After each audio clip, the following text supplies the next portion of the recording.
TPC alert. TPC alert. Slider. You've been enlisted into a top secret live stream called Pull the Ultra Trigger, a weekly live watch and review featuring ENSHOHMA and Kaiju Noir. So strap yourself in to a brightly colored nitro-filled funny jet. It's time to pull the Ultra Trigger. Trigger. I made that with the bitmap on the Wendy's. I hope they don't hit each other too hard. Slider. I am Mr. Red. And I'm searching for my knight in shining armor. No way. No, thank you. Are you being sarcastic or sincere or a little bit both? Slider.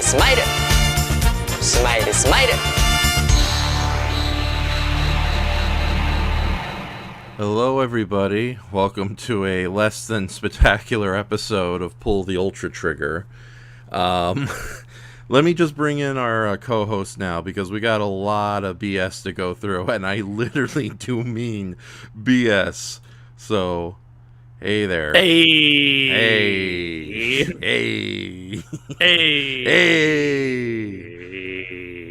Okay, and let's see who we have in the chat before we begin. We got Doomzilla, we got Laura Fitkin, we got Toku Punk, we got Brands Ant Films, we got Warrior Keen. Holy crap! It's the usual suspects. We got Joish, we got Goji Shea, we got Laura Fitkin, all in the chat. Yeah, we got the ghost of Abe Vigoda. Yeah, he's looking old and confused, despite the fact he's already dead. Damn it, Rappa! Keep telling you, you're the only one who can see him. All right. Aww. I wish I had your problem where you just see a bunny rabbit named Harvey. You're not supposed to tell anyone about that. Oh, okay. There is no bunny rabbit. Yeah, I covered that up pretty well. Woo! My secret is safe. Exactly. So, how many people are even going to get that reference? They're probably. How many of the? How much? How do you like? What's the likelihood that people will think that that's a Roger Rabbit reference? Yeah. Like, I know the people in our audience are fairly smart, intelligent people. But it's like the only one I think who would actually get that reference is Brayton, and it's sad too, because Harvey was a fairly well-known film for a long time. But to be fair, I guess the advent of television becoming less and less popular, and the kind of monopoly of entertainment across all of America has made a lot of movies that used to be mainstays or reliable staples on regular television, even cable, are now extremely limited showings to almost nothing. And it doesn't help that a lot of streaming services where you think you could find a lot of these classic movies are either too expensive for the regular public to really care, making them costly niches. Stitches get niches. Or it's like the problem with Netflix. They're getting rid of all their actual movies and replacing it with studio exclusive ripoffs.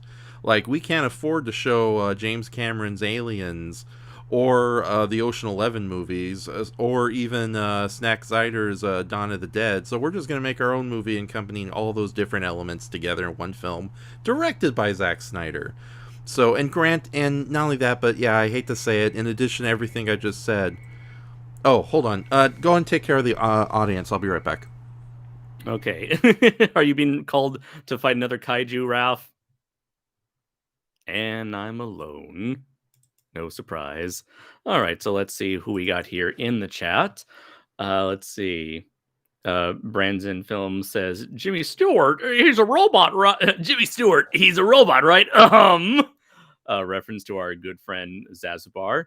Doomzilla says, so which classic we watching today? That's a very good question. Well, you should see it on the screen right now. We are actually going to watch the very first, not the very first, but, well, I guess the very first appearance of this character, Metron, which is the character that this little guy on the left side is based on. So since this episode is going to, I'm blanking on the character, on the alien character's name from Ultraman Trigger, but given that this glorified clip show episode is going to focus on this guy. We decided to sort of pay homage to that by watching the very first appearance of the alien that this character is based on. Tokupunk says we're going to watch the OG Ultraman Metron episode. That is true. One of the most beautifully shot episodes, especially for the climax. And in fact, the episode was so astounding, I actually ended up paying homage to it in my own comic, Primal Warrior Draco Azul, an image of which I would like for Raph to share once we're done watching the episode itself. Okay. And let's see. And yeah, Tokupunk, you are indeed right. Yeah, so Brayton said, Frederick Niche, when you stare into a tiny obscure fan base, that tiny obscure fan base stares back into you. Yeah. Ooh. So so you're familiar with what's going to happen with the new Ultraman Trigger episode today? Of course, I'm always aware. He's sentient. He can read lips.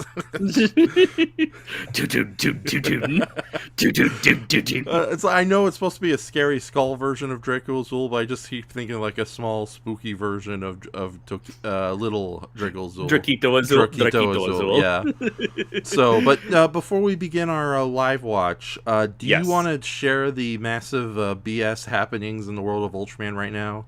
Yes. Okay. So, if you've been on social media and you follow, and you try to follow any sort of official Ultraman account, whether on Facebook or on Instagram or what have you, or YouTube or even Twitter, most likely you've heard of the Ultraman Kaiju Combat account. And this is Kaiju. This is combat spelled with a K, similar to Ultraman. Similar to Mortal Kombat. This has no connection at all to the failed 2012 Kickstarter crowdfunded failure that was Colossal Kaiju Combat. Nothing to do with that. Just happens to share the same name. Mm-hmm. So, Ultraman Kaiju Combat was sort of like the official branding for like. Tsuburai's attempt to have Ultraman, appeal to the West. So, like on Instagram, every so often, Ultraman Kaiju Combat would showcase a monster from the Ultraman franchise. But in actuality, they were also in development of a fighting game, which I at first I thought it was like a mobile game, and then it turns out it's like an AR mobile game. It's like a fighting game where all the Ultraman and monsters have sort of like a Bruce Timm DC animated universe look to them, with like very broad chests and exaggerated proportions. Yeah, I just gotta say this, looking at the artwork for this image on the screen right now, it looks fairly good. But looking at that one was drawn by Matt Frank himself, which, by the way, a little bit of advice to Matt Frank: stop attaching yourself to projects named Kaiju Combat. It's not going to end well for you.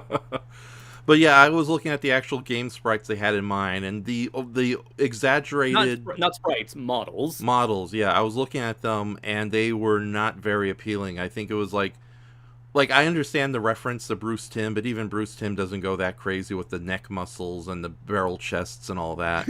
So it's like the work on the pectorals, the triceps, the biceps, the trapezes. Yeah, and I have to wonder if that's like typical graphic design, Cal Arts college decision artwork that you see with a lot of mobile games and stuff of that nature. But go on and continue. And here's the thing: there were a few images of the fighting game. But I can't find those images at all whatsoever, and because it's weird. It looks like they've been working on this game for like the last 3 years, and I'm like, it's a mobile game. How hard? Why is it taking so long to get this product out there? And then it comes out that that this team, which is called Elevated Games, they were producing NFTs to sort of fund the game, essentially taking those 3D models and selling images of those 3D models as NFTs in order to... Brayton, Bruce Timm would just make them make out. Indeed he would, good sir. Why is Ultra Mother making out with Ultraman Toro? That's not right. Oh no! Bruce Timm, why? You bastard. There's apparently, in order to play the Ultraman Kaiju Combat AR game, you need to like purchase NFTs and then use them as like tokens to play the actual actual mobile game or some weird like relationship. Now, if you don't know what NFTs are, basically it's a new way for artists to sell digital art on the market. Essentially, when you purchase an NFT is sort of like a glorified certificate of authenticity that says you are the legal owner of this particular piece of digital art. It's not like you are commissioning an artist to make a new piece of art. Rather, you are the artist. The artist is making making art in advance. And if you wish to be the owner of said art, you purchase their NFT. NFT stands for non-fungible token. It's a little complicated. I know the YouTuber Daft Pina made an excellent video about NFTs. I am of two minds about it. On one hand, I know artists. I personally know artists who are selling their art through the NFT system. Which is like, hey, if an artist wishes to sell their art through that, who am I to judge? I just know but I do understand there are a lot of people out there who are concerned about the environmental effects that NFTs have. And if you're wondering how does digital art affect the environment, well, much like anything that requires a lot of data, you need a lot of you need a lot of hardware to store all that information. And all that hardware, all those computers and servers require a lot of energy, and a lot of that, the electricity needed to power those energies, those servers, those storage systems, that's what has an effect on the environment. So a lot of people do have issues with that and have shared their concerns with the producers behind Ultraman Kaiju Combat, to which they've sort of like ignored or blocked, and that's what led to a whole entire PR nightmare. So recently, I'm just going to read this from the Tokusatsu Network, where Tsuburaya Productions addresses the unauthorized. That's the thing.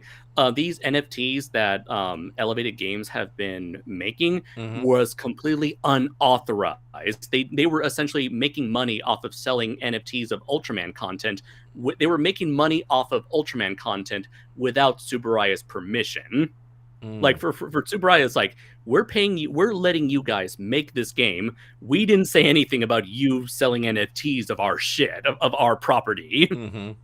So let's see. So I'm just reading the Tokusatsu Network here article here, which actually I will try to share with you guys in the chat itself. Yeah, or there just send it. Send it. Oh, did it work out? If not, I will just send it to me. Okay, yeah, I'll actually I previously sent it to you, so you can send it as well. Yeah, I can do that right now. Yeah, so let's see here. Yay. Following public controversy, Tsuburaya has released a statement denouncing Elevated Games and their Ultraman project, Kaiju Combat. This announcement follows Elevated Games committing various contract violations and drawing criticisms for their actions on social media, Tsuburaya stated. This notice is to inform you that unauthorized product and service of Ultraman-related NFTs have been distributed online. Due to repeated contract violations, Tsuburaya Productions would like to inform that all NFT-related projects made by Elevated Games, Inc. under the Ultraman license are not supported officially and should not be considered licensed product. They ignore our repeated warning that they should receive our prior approval in using our Ultraman properties on their services. These services include the Ultraman Kaiju Combat game and any NFT projects currently or previously available or available in the future. Since we are not liable for such unauthorized NFT products, we urge everyone not to access such service website and make payments or submit your personal information, etc. Thank you. Elevated Games is an American video game and technology company. They have Run by idiots. Sorry. They have previously created Ultraman-themed products such as a limited-run Ultraman watch and Ultramoji, a mobile app emoji collection. They are also the company behind Kaiju Combat, an early access AR mobile game. Players must purchase an NFT to get access to the game. The game is an augmented reality fighting game where players use models of characters from various Ultraman shows. Essentially, you play on your mobile your mobile phone, your smartphone, and you use the camera on your smartphone. You take a picture, and then you just have the Ultraman and monsters just fight in that in that setting of your picture and as a background. Mm. There's a lot of like those AR games, like Pokemon Go, where see Pokemon like in the real world, augmented into the real world, Right. or that one Jurassic World app. Mm-hmm. Let's see. Kaiju Combat drew controversy on social media as a primary NFT-based project. An NFT, non-fungible token, is a system used for digital products which verifies owners of a digital item. It has been criticized for its disproportionate environmental impact and regular use in scams. Elevated Games were also criticized for their threatening responses to comments. Let's see. Following Super Eye's announcements, Elevated Games has taken down their website. Okay, well... So, yeah. Yeah. Essentially, Elevated Games was, hired to create an Ultraman mobile game, and rather than making that mobile game, it seems like on top of making that mobile game, they were trying to make money on the side in a way that they shouldn't with the brand they were given. Yeah.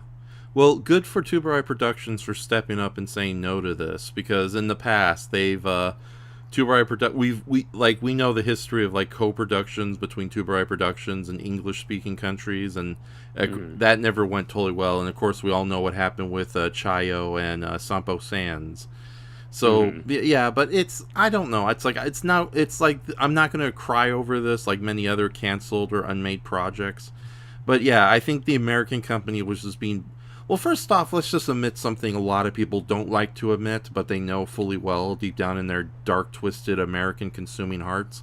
Mobile games are filled with con artists left and right, even the ones that mean well. There's some tricky dickery going on, if you know what I mean. Oh yeah, especially when it comes to like microtransactions, trying to get you to spend as much money as possible. Like I played the new Godzilla game for mobile. I had a lot of fun with it. I'll actually say that the new Godzilla game is that the battle? Yeah. Okay. Yeah, that's what it's called. That's I forgot what it was called, but it's definitely like a good example of a game where it's like it's a game that allows you to play as much as you want, and it allows you to actually have fun with it and not like require you to purchase anything. Right. Same goes for what was it? Super Robot Wars Cross Omega, which was sort of like a tower defense game with a bunch of giant robots from the Super Robot Wars franchise and more. So I would say those are games where it's like you can enjoy playing those mobile games without having to rely on constantly buying stuff. So it's that, yeah, that's a thing. I remember the good old days where you used to spend like $2 or $3 on like Angry Birds and you get the whole game and nothing more and nothing else. Yeah. Nowadays you get a quote unquote free, you get a freemium game. You play it and then it's like, oh, if you want to progress, you got to fork over some extra money or wait 24 hours. Darn. Or, oh, is this too hard? Give us some money and we'll give you some extra points so that you can level up more faster and beat the game. Wink, wink, winkety wink. But this is like a whole other level of like sort of skeeziness. Just like telling, like, it's one thing to make people fork over money, but it's another thing to, it's like, no, you got to pay for one of our digital pieces of art before you can actually play to get access to the game itself. Even though, again, it's not, from what we've seen, it looks like it doesn't look anything special. It's like, again, you're just like, doing a little Street Fighter style fighting game while I'm taking a photo of like my couch or something, make it look like Ultraman and Ultraseven are fighting on my couch. Okay, so, oh, wait a minute. Yeah. Sorry, Raph's having a bit of a technical attack. Okay, what else is new? All right, there we go. Yeah, so I don't know. It just sucks. I'm not a gamer whatsoever, other than occasionally playing Tetris online. It's like I really am not into video games and all that. So like this is just kind of a giant rabbit hole of insanity. Although ironically, I subscribe to a lot of YouTube channels that talk about the modern day skullduggery behind video game making, like the Jim Inquisition. So yeah, it's just, why is this whole industry so screwed up? It's like, money. Yeah. Okay, fine. And we'll leave it at that. So The money is always right. Brandon Film says, I want a Kaiju Con artist fighting game. You know, it's just going to be filled with a bunch of Power Ranger monsters you hate. He mentioned like Simon Strange is one of the boss levels. Oh, indeed. And yes, you're right, Brayden. I mean, yeah, that was his name, Simon Strange. Yeah. Do we know what happened to him, or he's just basically vanished off the face of the earth? From what I've been told, he's currently trying to like garner a new generation of gullible young fans to be like, hey, remember those games your older siblings told you about from the early 2000s? I made those games. I have this project called Kaiju Combat, and if you are interested, maybe we can get it going again. It's like, ah, shit, here we go again. Uh-oh.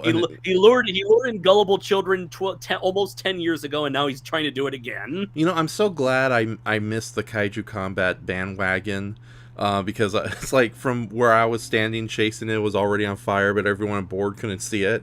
It's like they thought there was a barbecue happening in Simon Strange's area. So no, that was a terrible metaphor. But yeah, I'm so happy I completely bypassed that, despite the fact that I had like friends and not exactly frenemies trying to convince me to jump on board and, you know, go ahead and pay the full price to get your character in there. And it's like, I'm glad I did not do any of that, considering how things went downhill. So, but no, we're not here to talk about Kaiju Combat. We're here to talk about tonight's alien subject, so to speak. Oh, sorry. I just want to say a big shout out to Laura, who just sent me some tweets that were related to the Kaiju Combat, where someone on Twitter commented the following: Dear Diary, today someone running a supposedly officially affiliated Ultraman account decided to nebulously threaten my actual livelihood by calling it sharing best practices. What do I do with that?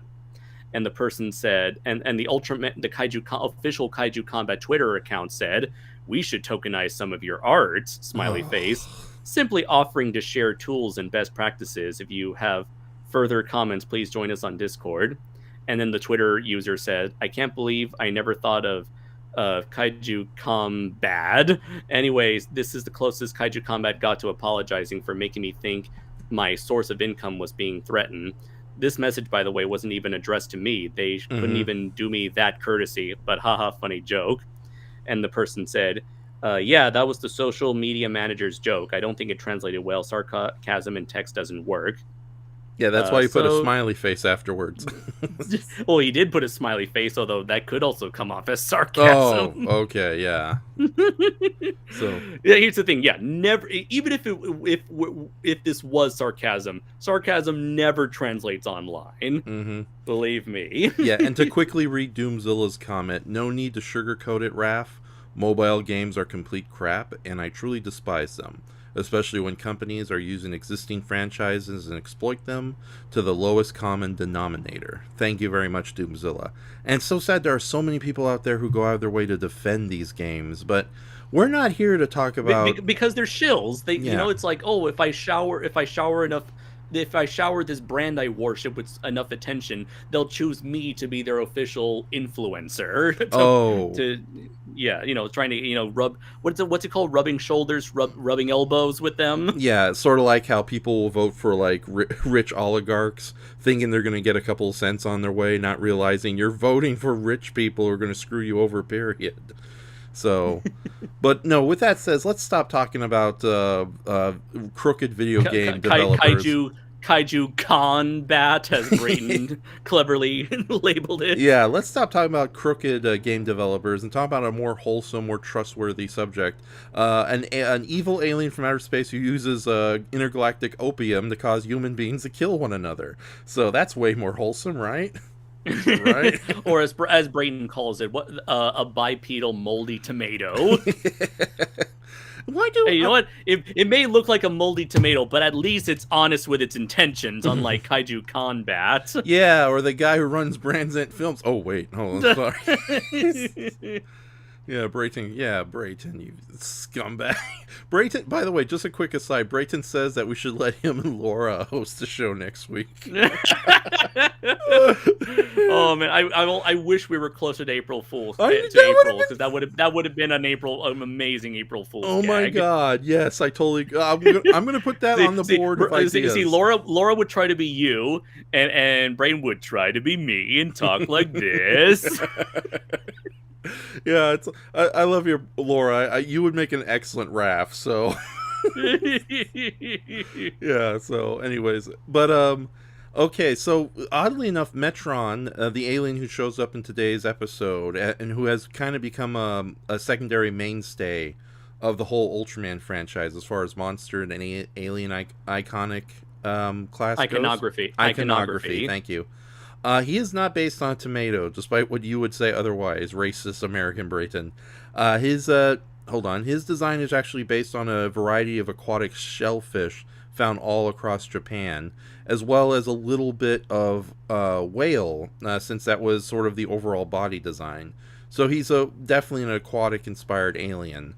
So, but I do want to know what is going on around his feet. What is that mess around him? that's the backlot of Two Briar Studios. So I guess they weren't very concerned about keeping things clean. But what is it though? Are there feathers? Is it paint? Oh my god! Is it foam? Is it bubbles?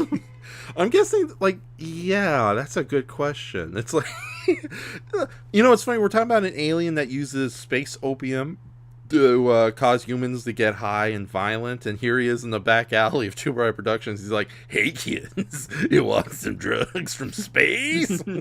Yeah, Look at my creepy hands. Yeah, you can trust me in my whale-looking shellfish face." Why is it dirty? No, it doesn't look like a moldy tomato. I was just born that way. Baby Kubura, no. Okay, but yeah, Metron Sagen made his first appearance in this episode of Ultraseven, and although he was just a typical alien of the week, and he shows up fairly late in the episode, as we'll see, he made enough of an impact to appear throughout multiple Ultraman series.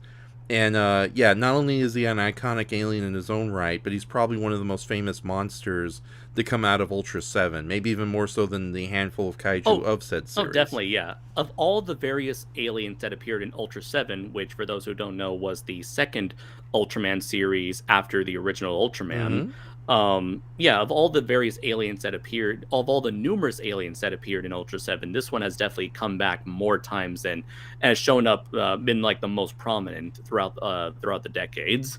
Yeah, and I think, as we'll see, he definitely made an impression. But yeah, it's fun. And of course, like many Ultraman aliens throughout the entire franchise, we've seen both good guy and bad guy versions of him, as well as ones that straddle the line. Oh, what did Brayton say? Is this gonna be an episode where the moldy tomato fights a wacky religious cucumber? And then Laura says, "Was that the third Attack of the Killer Tomatoes movie? Geriatric fruits past their prime." Oh god, you two! Every time you show a lesser known kaiju to an American, and they instantly assume stupid stuff. No, it's just anytime you share anything, we assume it's stupid stuff. Right. No. I used to, when the Egyptian theater used to show... yes, Tokupunk, I am aware that Ultra 7 is the third series, counting Ultra Q. I'm just referring to specifically Ultraman shit. Right. So, and besides... We don't need to confuse newcomers anymore. Yeah, and besides, there's Godzilla fans who tend to ignore Ultra Q because there's no Ultraman in it, weirdly enough. Even Tokusatsu fans, for that matter. So... What was I saying before before you interrupted me? We're gonna watch the first appearance of Metron. Yeah, so unfortunately, due to technical issues, I wasn't able to download the episode directly for Andres, so we're gonna be doing a share screen. So if you have any questions about the dialogue, keep me informed. Yes, so. Actually, yeah, that's a good thing. So we're actually gonna watch the TNT broadcasted English dub, right? I'm happy to say I found a good subtitled version on on YouTube. Yeah, because... All right. Also, fun fact, Ultra 7 did broadcast it, I think, I keep forgetting, was the TNT version in America or was that only in Hawaii? No. What happened was Ultraseven is more popular in Hawaii, and in the late 70s or 60s, they did their own dubbed version, which is 100. Okay. Yeah, which is 100% accurate to the original Japanese series. Ultraseven on TNT, that English dub, which was done by, I believe it was Metron Entertainment, or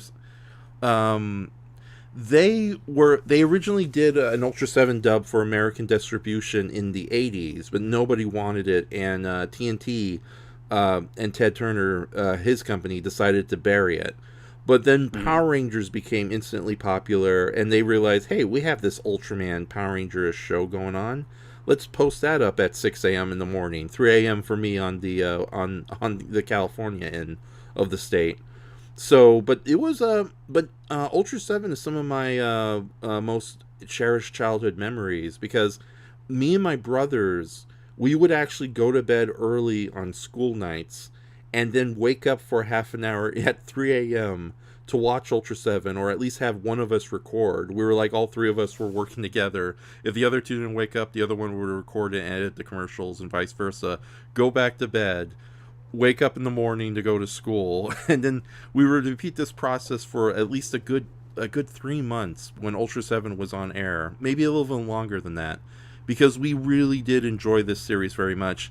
And Senkar is the name of the studio that dubbed Ultraseven. They're the same ones who did G-Force, which was the third iteration of Gatchaman in America. What's interesting about the Ultraseven dub on TNT, that, yeah, it's slightly campy and comical, but it's done in such a way that I'd almost kind of defend it as being clever, as opposed to the 4Kids dub of Ultraman Trigger, where it's a lot of low-hanging fruit. To be honest, though, that's one of the big problems with English dubbing. Even when you enjoy it, a lot get lost in translation. The Sinkar dubs for TNT, they thankfully never really went too far off the road when it came to misrepresenting the plot or details of characters and the situation going on. But yeah, there's like, what is it? Infamously, the episode Death on Wheels. It has the Dino Tank in it. There's a recurring, almost Monty Python-ish skit where somebody says, "We're being attacked by aliens," and then some other character says, "From space?" And it keeps going on to such a point where even the narrator says, "Ultraseven defeated the evil aliens," and then a character breaks the fourth wall and says, "From space." And yeah, I think it's more enjoyable when you actually see it. But thankfully, this YouTube channel, Ava Naf, which the link is located in the description, has a original Japanese language subtitled version. But like I said, because share screen is not very reliable, just go ahead and ask me any questions you have on the dialogue or what's going on in this situation, since I revisit the episode earlier today. Okay. So enough of me. See, that you got the golden voice for this. I don't know how the hell I got this show.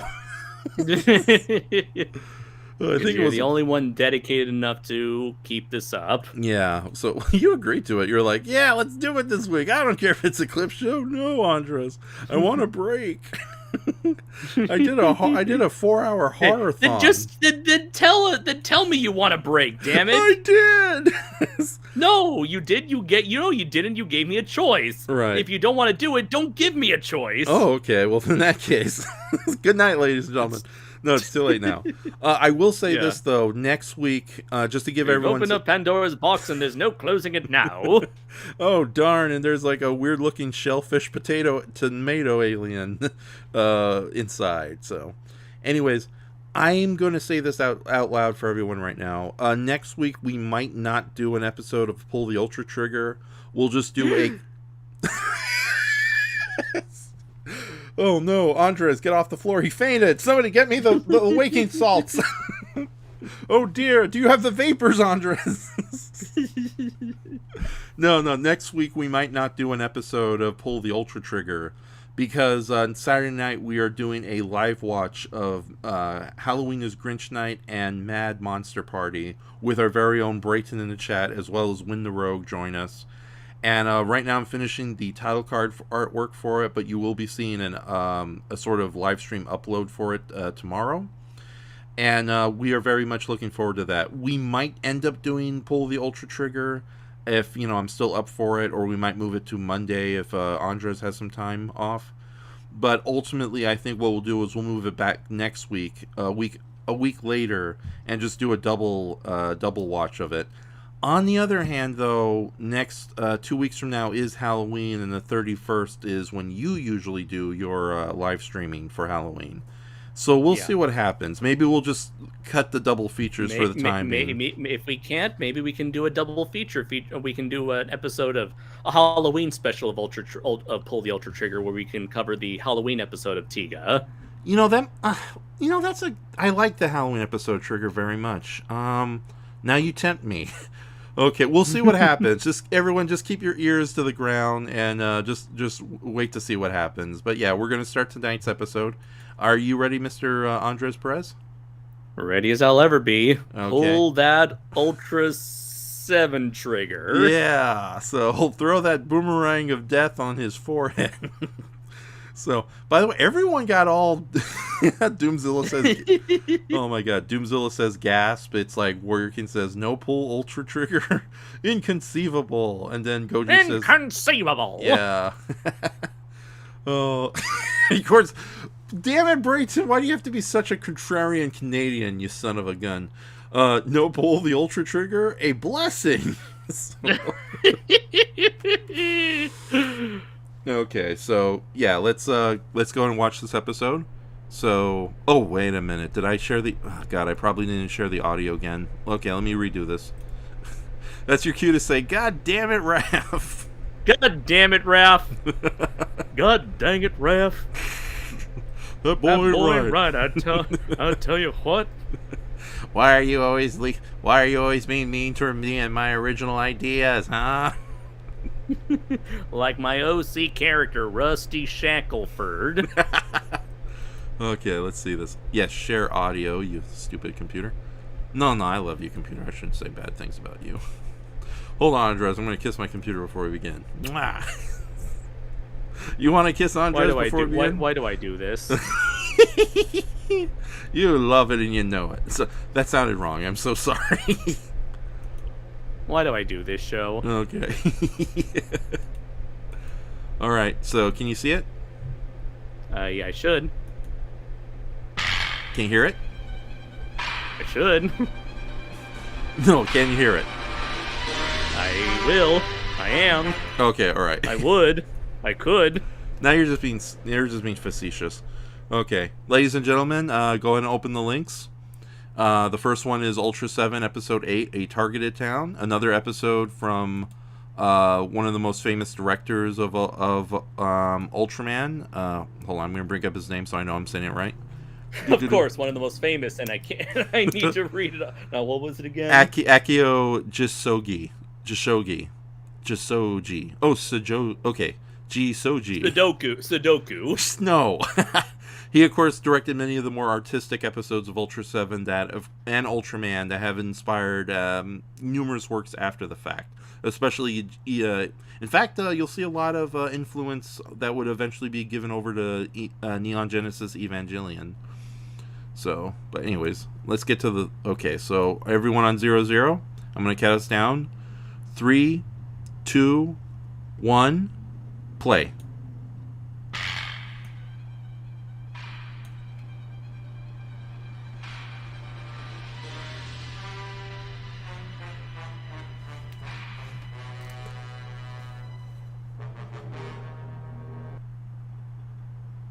Darn.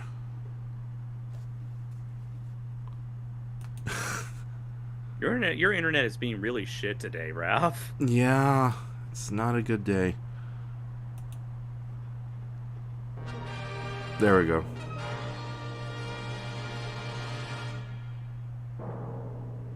A marked town, or a targeted town, depending on the translation.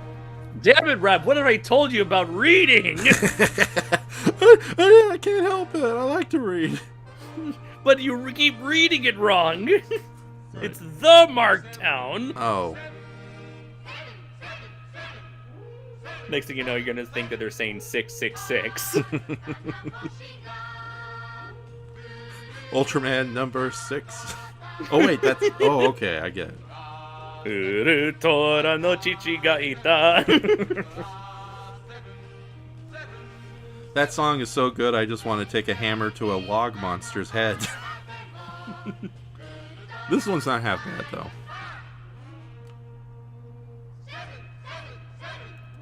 Seven. Wait a minute. I didn't know we were watching the Big O. Well, yeah, it's, again, Ultraman and more so Ultraseven inspired a lot of modern-day anime directors. So, yeah, the Big O's... time. Yeah, the Big O's opening credit sequence is a direct reference to Ultraseven. And even stuff as recent as Zillafoot. Yeah. I wonder who helped with that movie. Wait up. Little kids playing in an industrial plant brings me back memories of Godzilla's revenge. No!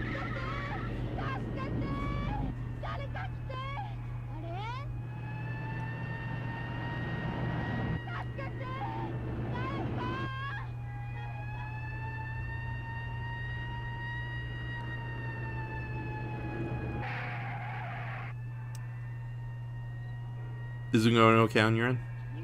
Yeah. Okay.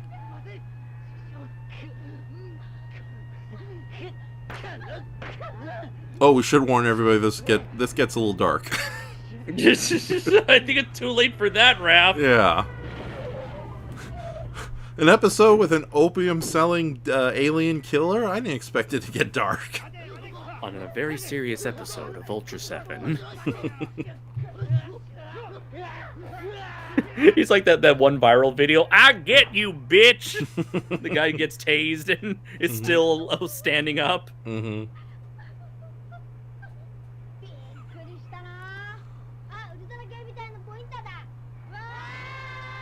Goddamn Kenny's. You can throw him in the middle of Takashi Miike's audition and they'd still be happy. Hey, look, it's that car that someone spent an entire panel talking about at G-Fest one year. Oh my god. There's a horror story to share. Actually, I do want to talk about it after this. Yes. So much horror. Did something happen to Papa? It's like... Your sorry. father's... Yeah, your father's He's dying. gone.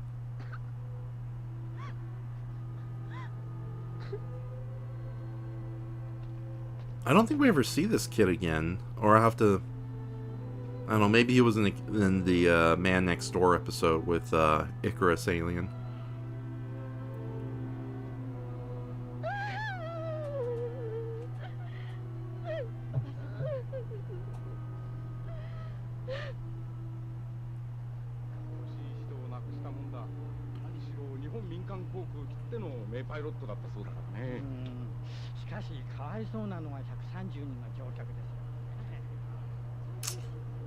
That's another thing about Ultraseven. They really don't skimp on the large body count. Mm-hmm.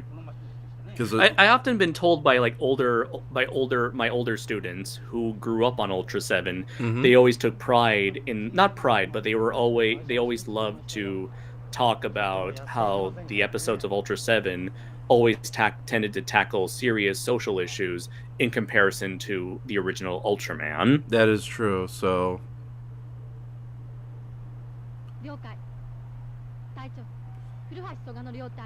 That was largely credited to the head writer of the series, who of course Kinjo is named after. Kingoji, I think his name was. Wait, King Goji, that's Ed Peary. Damn it! He was my colorist. Oh wow. For Draco issue 1. He was also a robot in disguise. He does do a lot of Transformers art. Ah. And now he does official Transformers art for the IDW comics. Good for him, honestly. I do mean that. Super, yeah. Everything was so fancy in the 60s, even the cigarette dispenser. Nowadays they got like actual cigarette vending machines in Japan.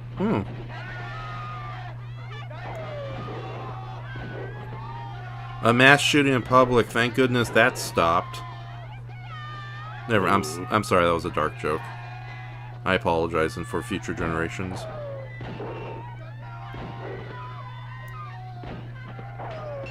I forgot how dark this gets. Yeah, it's not a single alien in sight. I thought we were here for Ultraseven Man. Mm-hmm. Warrior Keen, if you can do me a favor, look up the name of the writer of Ultraseven named after Kinjo. So, since I trust you and not Branzant Films.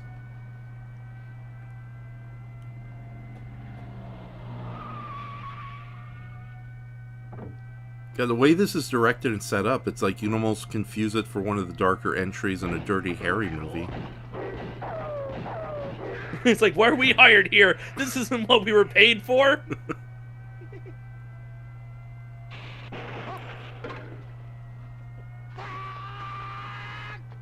Goji says, not like it was edgelord grimdark, but definitely more mature stories on this show than the preceding shows. Yeah, that is true. Yeah, it's sad that we're watching this and we're going to go on to Ultraman Trigger. That's like watching Trial at Nuremberg and then following up with the first Care Bears movie.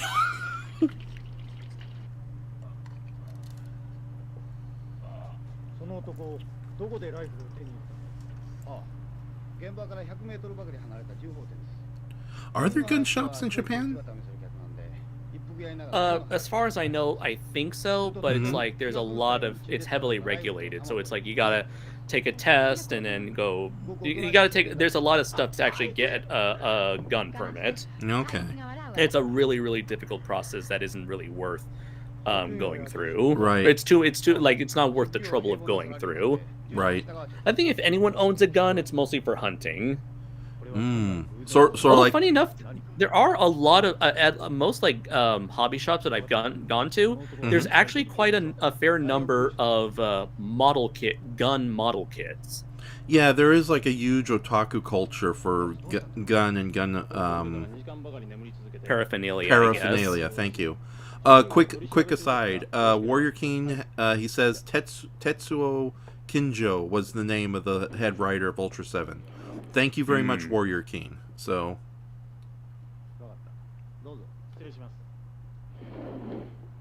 Yeah, just stylistically, this feels so different from like anything else we've seen so far on this live stream series of ours. Yeah, and it's like the only Ultraman. And it's been a while since I've seen Ultraman.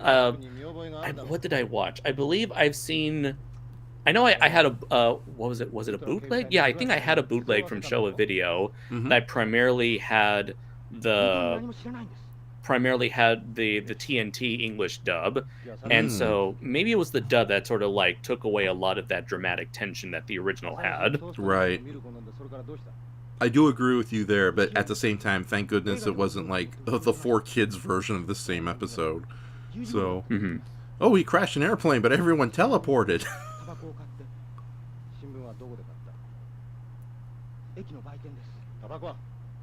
I do kind of miss these more mature take on Ultraman. I think that's why Ultraseven appealed to me and my brothers more so than actual Ultraman.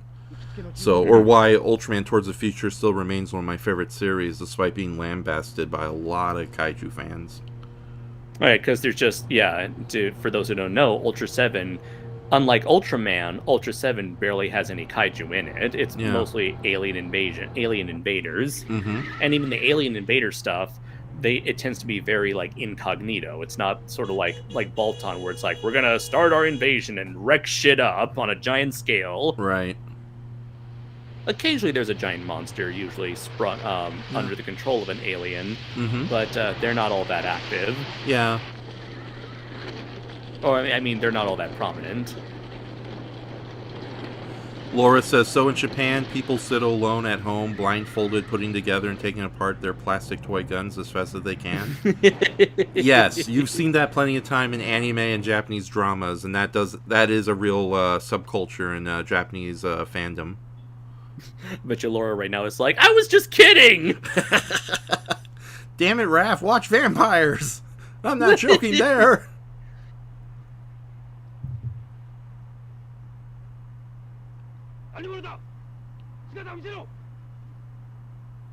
And I gotta admit, like, even knowing the vast majority of aliens in Ultraseven are like, pure malicious antagonists, they're still way more interesting than some of the just more one-note villains we get in later Ultraman shows.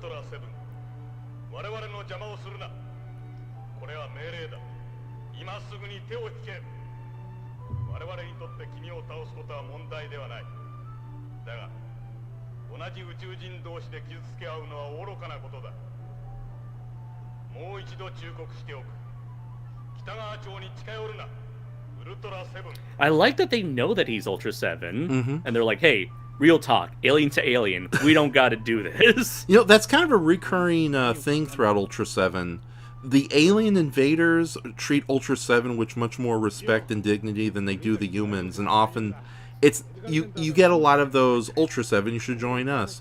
But it's not like a stereotypical supervillain talk that you get in a lot of fiction. It's more like, hey, we're higher life forms. Why do you worry about these humans? Come join us. Take over the Earth. Or, you know, go back home, buddy. We'll take care of the humans. You know, that kind of attitude. And sadly, sadly, I think if aliens were spacefaring creatures, they would have that kind of dismissive attitude towards humans, whether it's malicious or not. Right. And that's an interesting thing we should mention here is that unlike the majority of Ultraman shows, where the show's Ultraman would share a body with a human host, Ultra 7 does not have a human host. He has a human disguise. Yeah, so this is really Ultra 7 himself. Yeah. So when we see Dan Moroboshi talk, we're seeing Ultra 7 talk. So I would say this allows Ultra 7 to have a far more noticeable personality than any other Ultraman before and after. Yes, and that was also a deliberate decision from the writers, so that Ultra 7 would have a direct commentary as an outsider onto mankind's actions. So, I think it does work too. Of course, he was smoking the devil's lettuce. I've watched Reefer Madness enough to know that marijuana makes people crazy. This is what Trump and Biden think the opium crisis is.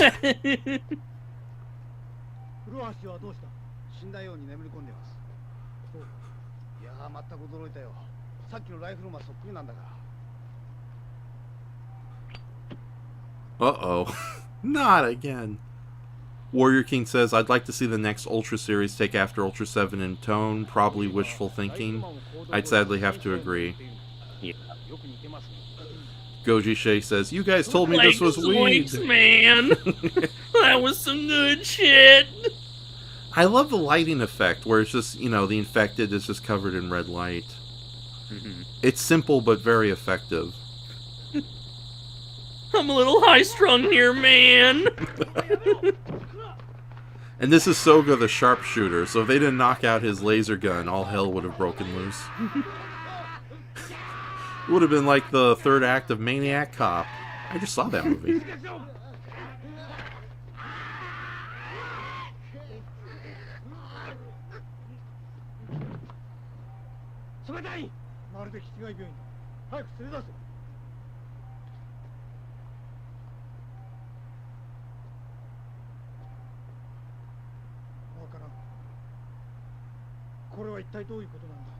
Warrior King says, I prefer Seven's method of disguise, also Ultraman's. Always love it when Ultras take human disguise over a host.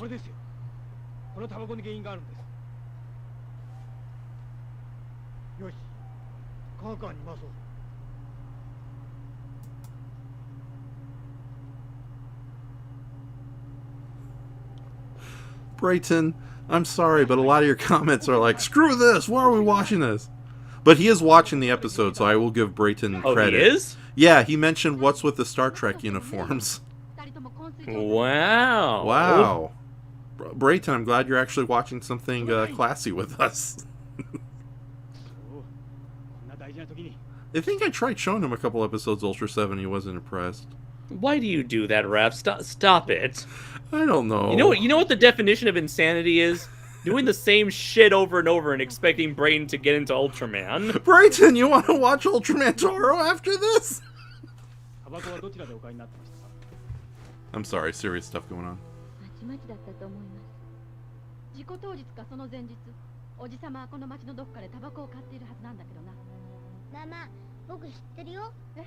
ヒロシちゃん本当？だって僕パパと一緒にタバコ買いに行ったよ。 This scene was edited out of the TNT dubbed. I guess done to save time. おや、そのタバコ屋さん覚えてるかい？朝早くだからまだタバコ屋さん閉まってたよ。じゃあどこで買ったの？あのね、駅前の自動販売機で。タバコは駅前の自動販売機で。駅前の自動販売機だ。そうだ、間違いない。That's where all these violent attacks are happening in this industrial town, so...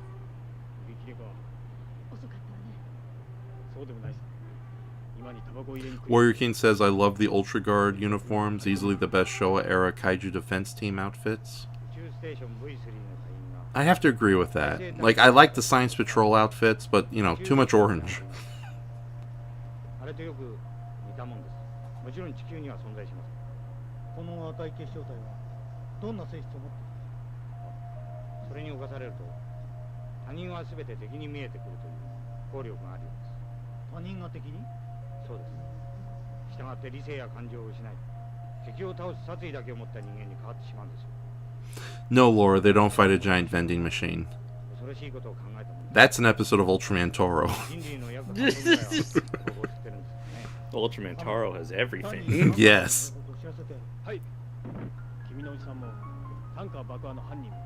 So just let everyone know, this vending machine has space opium. That's the actual terminology inside the cigarettes that causes humans to go violent and attack everyone else who they perceive to be an enemy. And now our heroes are staking out to join and seeing who refills the cigarettes in this evil vending machine. Evil? Evil!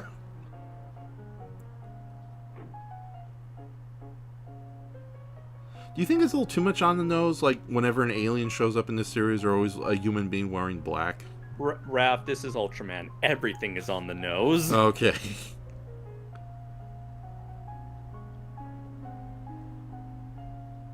I like how this is turned into like a detective drama. Like this turned into like a professional, like, what do you call it, a sting? Yeah. A police procedural investigation. Yeah, it's very reminiscent of not only the modern X-Files, but Dr. Quatermass and other... Oh, and even The Invaders, the Quinn Mallory production from the 60s. Where all these alien invasions are happening in the real world, and you have to investigate and find them.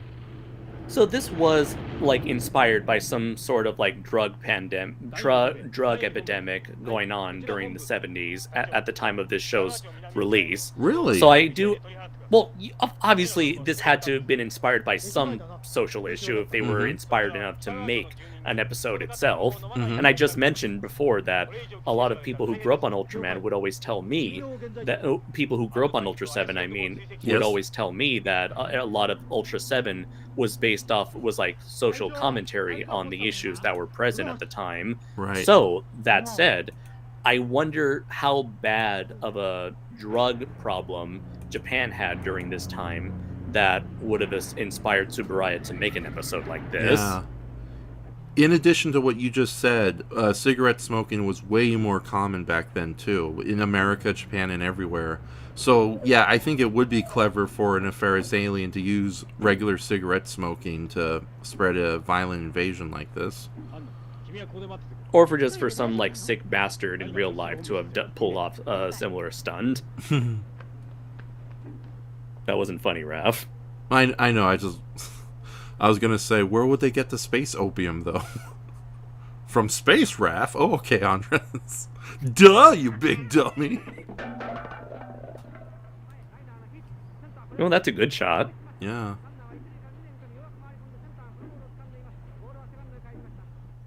And of course we're coming up to... It's a very brief sequence, but it's been a very iconic image in all of Ultramandom.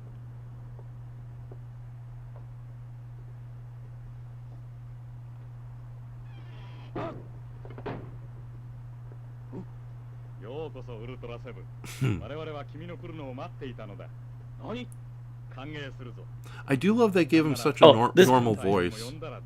Yeah, and this is actually, this is a really iconic shot that has been repeated time and time again in the franchise. Mm-hmm. 我々の実験は十分成功したのさ。実験？そうだ。赤い結晶体が人類の頭脳を狂わせるのに十分効力があることが分かった。教えてやる。我々は人類が互いにルールを守り、信頼し合って生きていることに目をつけたのだ。地球を壊滅させるのに暴力を振るう必要はない。人間同士の信頼感をなくすればいい。人間たちは互いに敵視し、傷つけ合い、やがて自滅していく。どうだ、いい考えだろう。Pretty funny, huh? I laughed. I'm not an alien. ウルトラ警備隊？怖いのはウルトラセブン、君だけだ。だから君には宇宙へ帰ってもらう。邪魔だからな。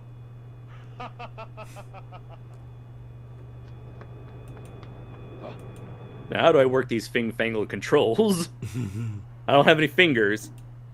Oh, I love this set right here. Yeah. And the sunset lighting is just beautiful. Mm-hmm.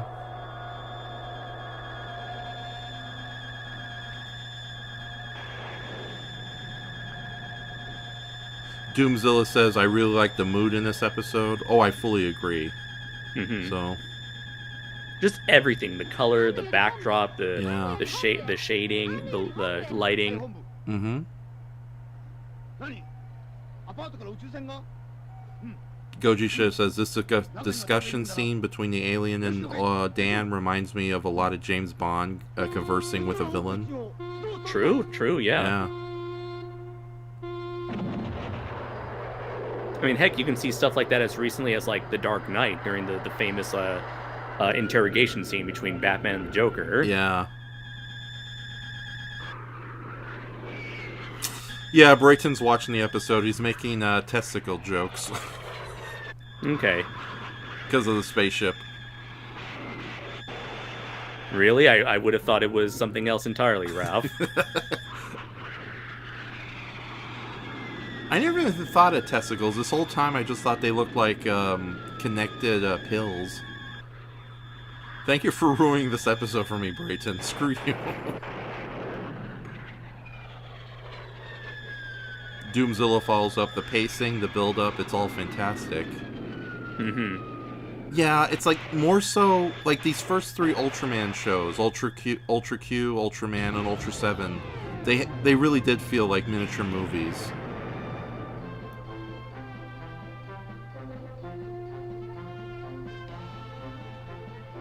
Oh, we're gonna get to that shot. Yeah. I love this shot right here. One of my favorite shots in all of Ultraman. Mm-hmm.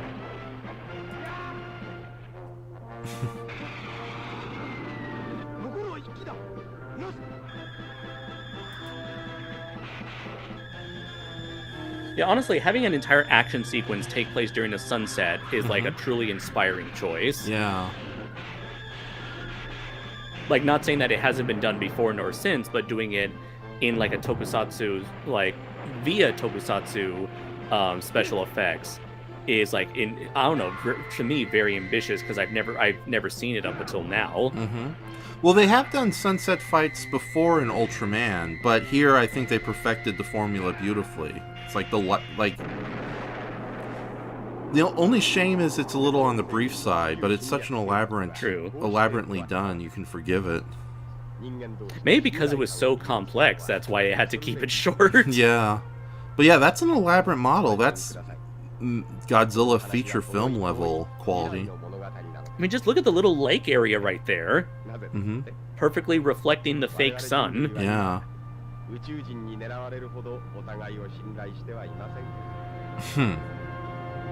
Kind of a darkly cynical note to end on. Indeed.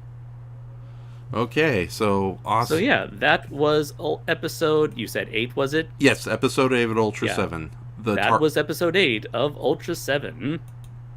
And I do want to share with you one panel from Primal Warrior Dracozool issue 2 to show how much of an influence that episode had on me. Okay. And there you go, if you wish to share it on the stream. All right, did you send it by Facebook or on StreamYard? Yes. Okay, then Facebook. give me a little while. Read the take care of the comments. Never, no. And let's see. So a couple people. Doomzilla said, beautiful shot. Tokupung says, the iconic sun shot never gets old. And Koji say, he's gonna do the superhero landing! Let's see. I would like to rewrite the testicle interrogation scene from Casino Royale. Do you expect him to talk? No, Bond, I expect you to like it! Gochi say, I wish that fight could have gone better. Doomzilla says, now that's a good sunset. Brayden, is it over? Can I open my eyes now? Of course, Brayden. Now, don't worry. You don't have to worry about staring into the sun too long now. It's the sun's gone. He can't stand the sun. He's a vampire of bad taste. Warrior King forever. Well, this is coming from someone who doesn't like Hikaider the animation nor Kamen Rider Agito. I still stand by that. Warrior King Forever says, oh wow, that final line still hits home after all these years, sadly. Doomzilla says, I'm impressed. That last line is very effective. Tokupung says, it's sad to me that a kid show has better drama and is more violent than Ultra 7X, an adult Toku show. Yeah. And Goji says, I said linger, Andres, not great. What did I say before? I don't know. I guess he retracted that statement. Tokupung then says, one of the many reasons why most adult Toku series suck. Doomzilla, a wolf's vampire. And Brayden responds to you saying, this is coming from someone who thinks Big Wayne is comparable to Shakespeare. I have no idea what he's referring to. It was an episode of Metal Dur I showed him, so... Really, I said great. I said greater. I meant to say longer. Sorry, Shay. Okay. What was that, Ralph? No, it was an episode of Metalder that I showed Brayton, and I thought, yeah, it was cheesy Power Ranger production, but I thought it was neat that the story itself was sort of like a Shakespearean tragedy, and of course he's been using it against me ever since because he's Brayton. Yep. And let's see. So yeah, those are some of the comments there. So yeah, overall, really fun episode to revisit. Although it's funny, it was fun watching this episode, but I wouldn't call the episode itself fun. I would say it's more very intriguing and a bit thought-provoking, actually, more so than... And again, it's like, maybe it's because it's been a while since I've seen Ultra 7, but it's like, having watched all of this stuff, watched all of Trigger and revisiting X and even Tika, it's gotten me so... not gotten me. It's honestly like kind of like it's like sort of a surreal feeling to know we went from that to here. And yeah, as Raph showed here, this is a panel from issue 2 of Primal Warrior Draco Azul, in which I paid homage to that shot from the episode of Ultra 7 that we just watched. This is the climax of the comic, in which Draco Azul, showing off his Draco fangs, brandishing his Draco fangs, going toe-to-toe with Fyroka, the final Diablo monster of this comic, in which they're about to go at each other in front of a sunset. Also, in the background, you can see the church of... what was the city's name? I can't believe I forgot the name of the city that I said the comic in. But it's obviously not Mexico City, right? No, it's definitely not Mexico City. Okay. Yeah, because I do recognize that church. That is an iconic landmark. San Cristobal de las Casas. I am not going to repeat that. That is the Cathedral of San Cristobal. A real, actual location. In fact, I'll actually send an image to Raph of that. I'm cathedral. Not going to post it. I'm already... fuck you too, Raph. I'm already drowning in images as it goes. But I will. If you give me the link, I will share it in the chat. It's not a link. It's an image. Oh, whatever. Actually, I'll see if I can find the link myself. I'll re-find it. No, you can send me... If you want me to share it, I'll share it on screen. Just, keep the audience entertained for a little while. With your blue humor, my friend, from the comedy circuit of vaudeville in 1944. Let's see. You didn't deny it, so he did. And there is in the chat the link of the cathedral used for this background. Okay. If it even works at all, which I don't know. Yeah, we'll see. Hold on. I'm trying to get the next image ready for our next episode. Okay. The goddamn Ultraman Trigger. Bah. Bah humbug. Bah buggin' hum. Alright. I'm gonna get out of the Draco Azul for a little bit. No, keep it up there. No. Yes. You sent it by Facebook? I never send anything by Facebook. Yeah, because it's not showing up in the chat, unfortunately. Okay, I'll send it to throw it into StreamYard. Yeah. There you go. Okay, there we go. Well, that's a lot more friendlier looking than it's presented in the image.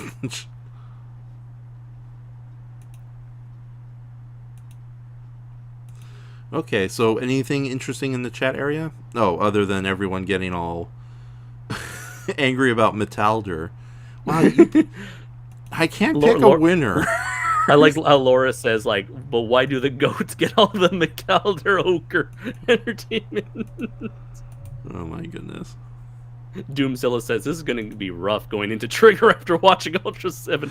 I know. And a clip show, and a clip show, no doubt. At that. You know, despite how annoyed I get when you keep sending me images to share during the show, I'm a little more happier to do that than actually watch our next episode. Why do you keep bitching about it? Because I'm high maintenance. But yeah, there's the church itself. More like a piece of shit. No, a piece of honey. It's not my fault the flies keep coming to me. Yeah. All right, but fuck you, Ralph. Oh God. I don't know why I have such a sadistic love for your guys' hatred whenever I do puns or equally weird metaphors like that. But anyways, there's the church in question. What is it called again? It is called the Cathedral of San Cristobal, and that is what I used in the prior image that you displayed on screen. Right. And I'm switching. Yeah, and there it is within the illustration itself, and here it is again in live action form. So in real life form, I should say. So, and again, this is in the city of San Cristobal de las Casas. It's a very cheerful looking building. I'd love to live there if I could. So. Oh yeah, in fact, that's the reason why I chose San Cristobal de las Casas as the setting for Primal Warrior Draco Azul issue 2, because it is such a beautiful and colorful location. Really nice tourist attraction of cities that isn't really brought up in terms of like popular cities.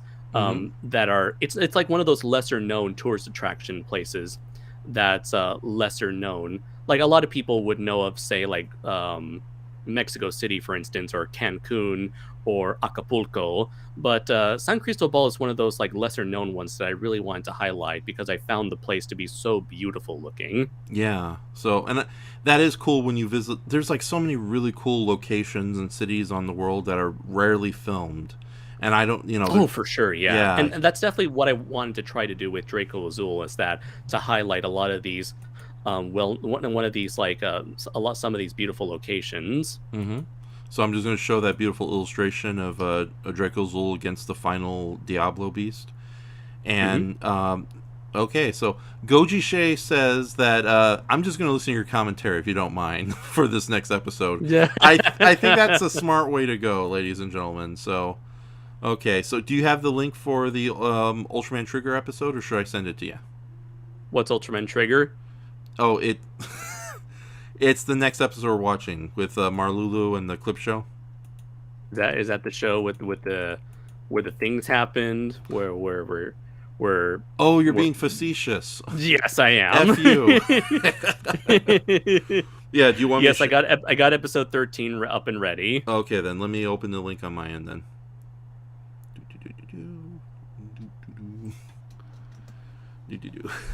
We were doing so good, and now we're gonna watch this crap. Oh wells, woe is wrath. Oh my goodness. Oh, how convenient. Thank you, YouTube, for showing me my own stream. Yeah, do you want Yes, me to... Okay, got a little bit of weird echoing. Okay, we're good. Alright, here we go. Okay, I'm on 00. Are you on 00, Mr. Andres? Yes, I am. Okay. Ladies and... one last thing I want to mention, since we were on the subject of highlighting Mexican cities in my comic. Right. The next, for a little preview, the next issue of Draco Azul will take place in the Mexican city of Monterrey. What is I've never heard of Monterrey. What is that? What is that famous for? Really? Yeah. So Monterrey, let's see, just to use Wikipedia, is the capital and largest city of the northeastern state of Nuevo León, Mexico. Let's see, it is one of the largest metropolitan areas, the second most productive in Mexico City, the second largest metropolitan area in Mexico after Mexico City, with an estimated population of over 5 million people as of 2020. Okay, so it's kind of like what would you say is the largest city in America? New York or Los Angeles? New York, I think, more so than Los Angeles. Okay, so Monterrey is like the Los Angeles to Mexico City's New York City. Okay, cool. So, do you just want to talk about Mexican cities for the remainder of the night? We don't have to watch the next episode of Ultraman? Ultraseven? I wish I could, but we got to do it, Raph. Oh, god damn it. Okay, fine. I haven't really watched this. It'll be a new experience. But yeah, it's like 5 minutes into it. And I was for a clip show. This is what I predicted. I predicted that, when they were saying, oh, it's Marlulu as a detective finding their missing boss. And I predicted that at the very end, it turns out his boss was just doing some normal stuff this whole time, and he wasn't missing at all. Yeah, and therefore nothing of consequence happens in this episode. Yeah, we're about to see. So, okay, here we go. This is I'm gonna have a really angry rant when this is over. To quote Mr. Doomzilla, hold on to your butts. That's what I'm doing right now. All right, you should do so too, Andres. We'll give you some time to hold on to your butt. Everyone, hold on to your butts. Oh, that's right. What do we do? Okay. Are you firm? Are they firm? Are they warm? You holding them? I'm not at liberty to discuss that, Ralph. Okay, awesome. All right, so if you can free one hand from your butt, press the play button in 3, 2, 1, play. Oh yeah, it starts out neat, but it's gonna be crap. That's kind of funny. I was like, what's that doing here? It's weird that he has like the eye holes in the middle of his mask, because I don't think they were present in the original costume. Yeah.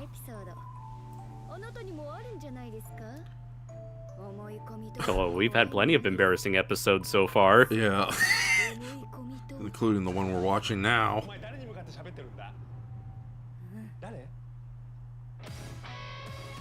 Okay, that's kind of funny. Yeah. He's trying to pull like a Twilight Zone Rod Sterling moment. Or an Ultra Q moment in that regard.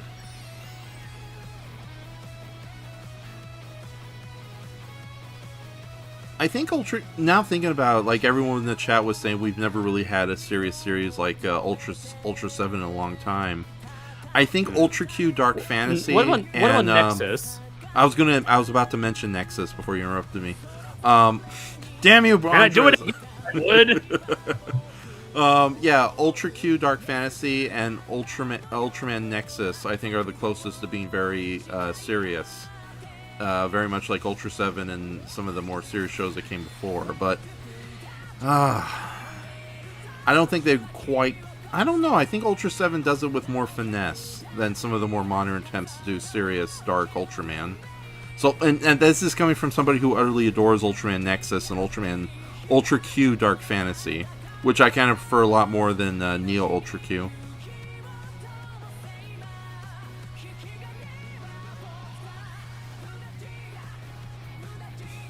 Say something! something. Right. Lorik Ficken says, do they make cheese there? In the Spanish dub of Rescue Rangers, is there a character named Monterey Jacque?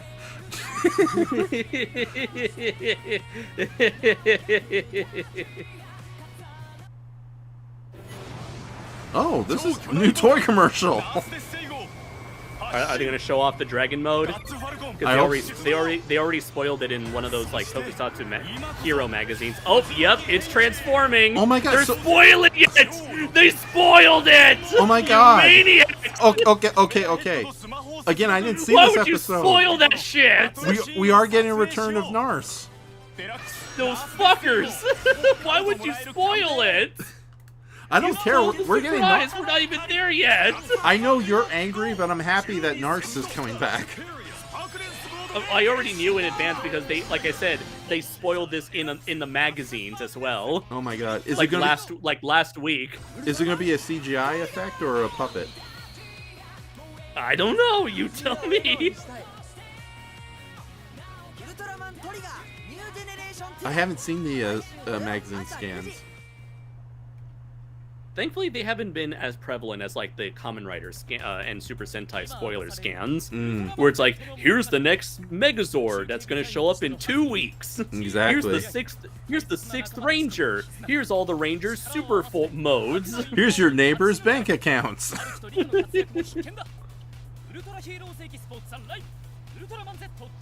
Jesus, they're still advertising Ultraman Z at this point.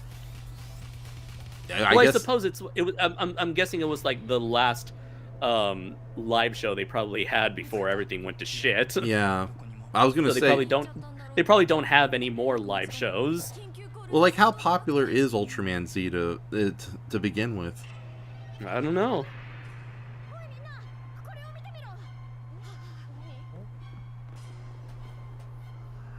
Warrior King says, even in Japan, toy sales spoils TV plots.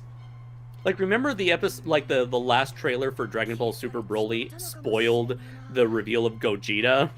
No. This guy has such the good funny faces, I have to say. It's like, son, you have a funny looking face. You were born for the cameras. Gee, thanks, Dad. That's how they got Boris Karloff to play Frankenstein. They saw him at the cafeteria, and it was He's like, God damn, you have a fucked up face. How'd you like me in the movies? Okay.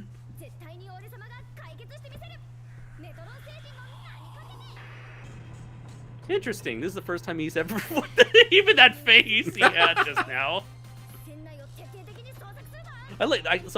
Before I was interrupted by the guy's face, this is the first time Marluru referred to himself as a Metron. Oh, is this Ignis doing wacky stuff? Okay, we get it. It's your shoe. Okay. Well, here comes Evil Brayton in the show. Less Evil Brayton? Oh.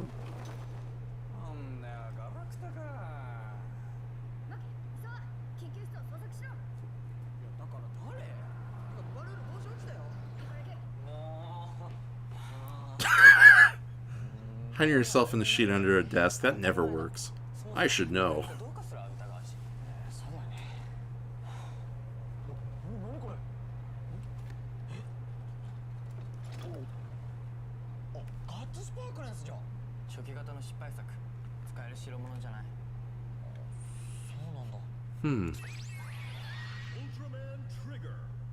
Yeah, you know that thing that you use every single episode? Let's talk about that. Yeah. Because clearly you need to be reminded about something you've used every single episode. At least they get it locked into a shoe closet, and they're just sharing their memories. I mean, this isn't even sharing memories. It's like, hey, you know that thing I made for you? Yeah. Well, this is a prototype. Anyway, here's a flashback to the first time you used it. No context. Yeah, there's literally no context for why we're seeing this here. That reminds... I just realized you didn't read today's description of today's stream. Because there is no description. Yes, there is. You'll read it after the fact.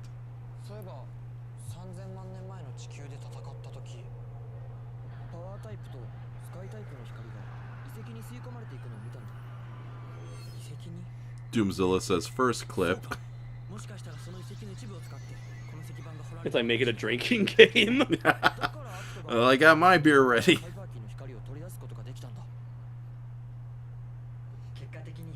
Warrior King Yes, says with this stone tablet, I was able to make some collectible toys. Warrior King says it's good. Good thing these guys are monster fighters and not detectives because they'd suck at it. And Goji Shea says, bloodthirsty as Ultraseven may be, he's nowhere near as bad as Redman. Now that guy is like the Freddy Krueger of Kaiju.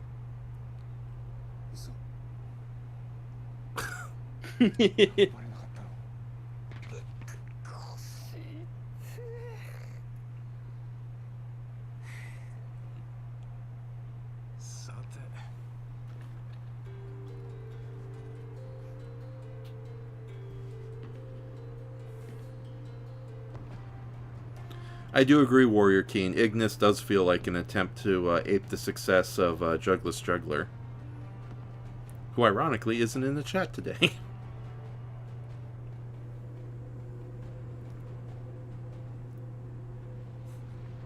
Turns out it's ketchup. Mm-hmm. Alright, let's see what spoilers the toy commercial is going to give us now.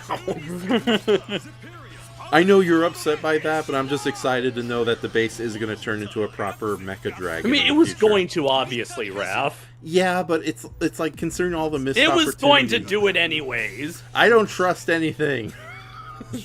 We got a King Joe last time. We're going to get a Nars this time as well. I hope so. I like Nars.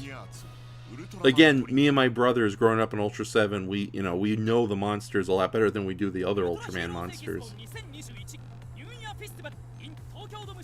Brayton says, play the Cannibal Holocaust soundtrack alongside any episode of Redman and thank me later. So, okay, first question, Brayton. You've seen a Cannibal Holocaust. That doesn't seem like a you movie. Second question, why?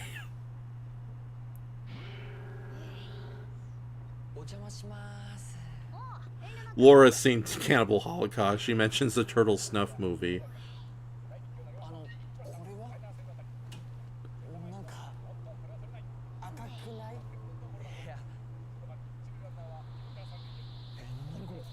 Oh, there we go. We got the shot. Mm-hmm. And the vague hint of the sunset lighting. Yeah. Wait a minute. Why would Marlulu have the space opium in his room, just sitting there? Uh-oh. Not as innocent as we thought he was.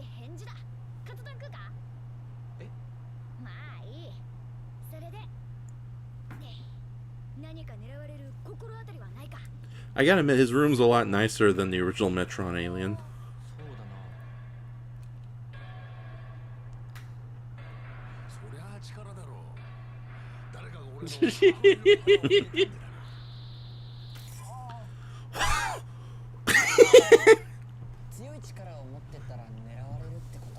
It's like having rat poison at a rat house.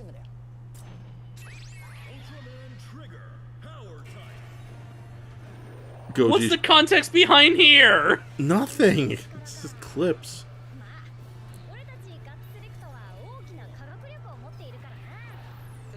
But you have nothing to do with this technology on display.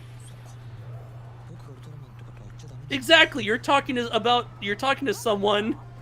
You can't tell this person about Ultraman, so why are you even showing Ultraman? Mm-hmm.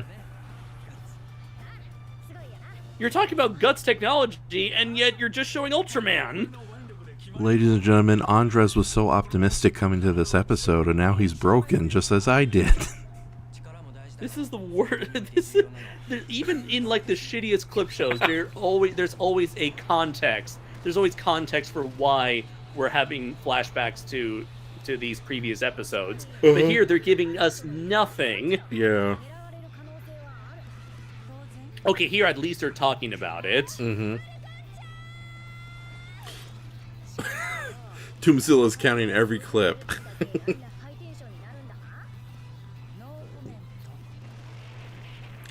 Okay, that's kind of funny. Yeah, Goji Shea says, geez, this Metron costume doesn't even look as good as the original one from 67 in my opinion.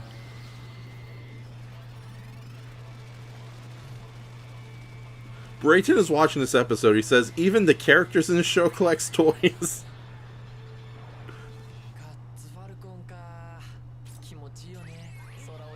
And Toku Punk says Nars is his favorite Ultra Kaiju.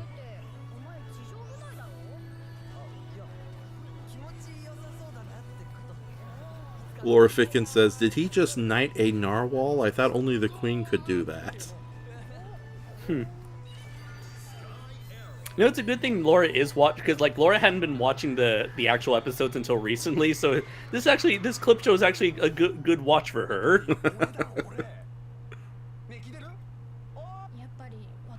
Doomzilla has given up and he says, aw, screw it.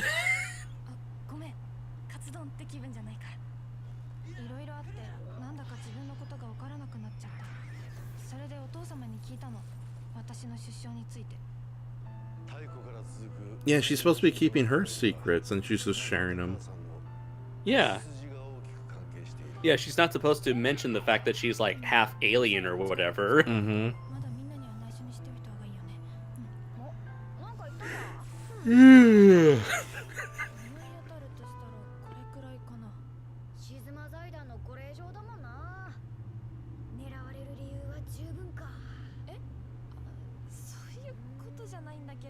They like to have that reaction a lot. Eh? Oh? Mm-hmm.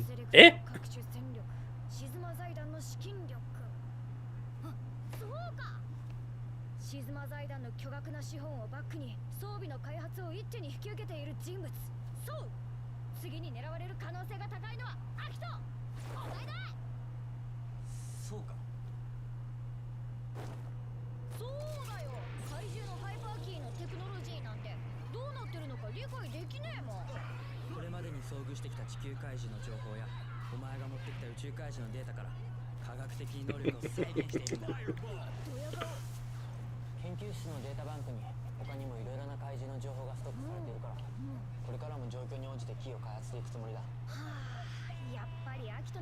You know what? I forgot that their guns could actually shoot like laser energy blasts that copy like monster abilities. Oh yeah. They don't really do that anymore. You know, I think what offends me a lot about this... Oh, you gotta be kidding me. He was underneath the table the whole time.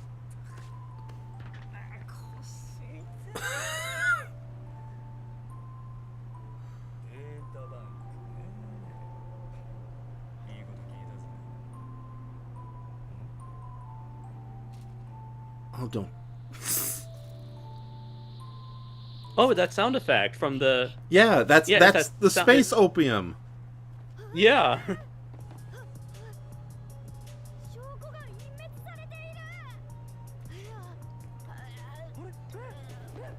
No, I have to wonder, is this another, because of the coronavirus and limited production, No, is this another this reason? is a thing they've been doing even back as far as Ultraman X. Oh, that's right, yeah, the occasional clip show episode. Yeah, this happens when we're halfway through the show.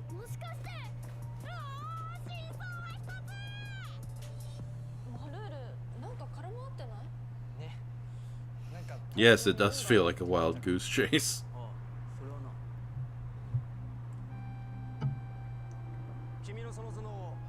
Doomzilla, I would like to bail, but I won't. It's understandable, Doomzilla. Laura Ficken says, yeah, just say, look at the monsters in nice shiny spaceship and no one else is the wiser. No one's the wiser.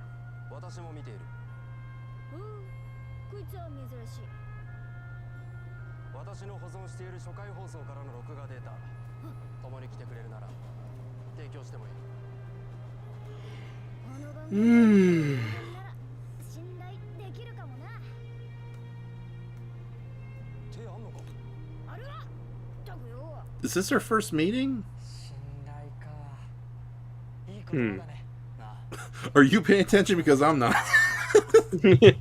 Nope. Okay. So you had anything interesting for lunch today? I had a sandwich, What kind of sandwich? pastrami and cheese. Ooh, pastrami is awesome. What kind of cheese? I forgot what's the white cheese called usually? Swiss? Mozzarella. Mozzarella? I think mozzarella. Oh. Yeah, mozzarella. Oh, yeah. Yeah, mozzarella goes better with Parmesan. I mean, pastrami. I mean, Hey guys, remember the last episode you just saw?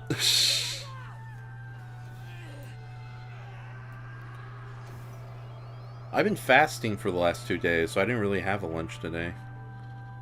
Okay. Yeah.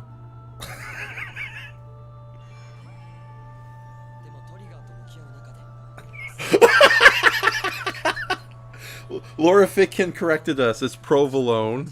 Doomzilla. Thank you. Yeah, Doomzilla says I gagged on broccoli. Good for you. Yeah.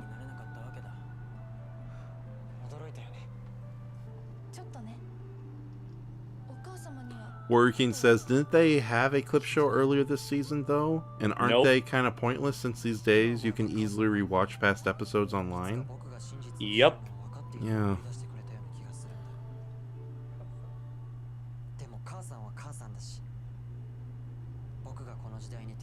Warrior King follows up, okay, I like that they acknowledge that this is strange for Metrons to have hands when they typically don't. Okay. Yeah, that is a good point.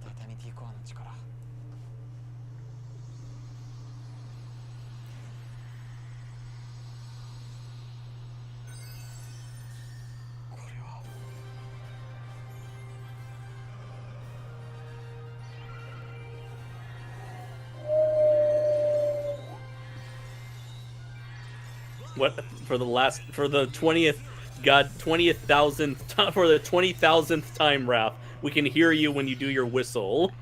My yawn whistle? Yes, we always hear you. Okay. Mute your goddamn mic.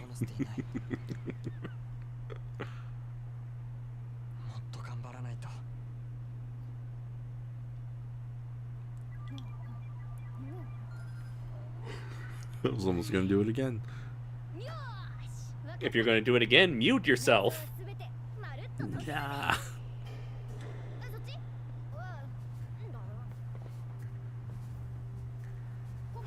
So, Warrior King asks, so is Marlulu a mutant, or do all Metron secretly possess hands?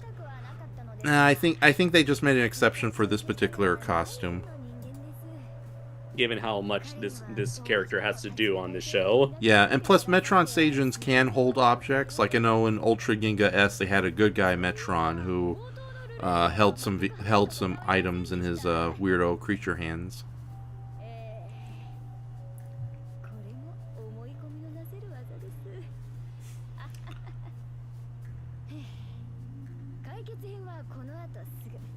Thank God.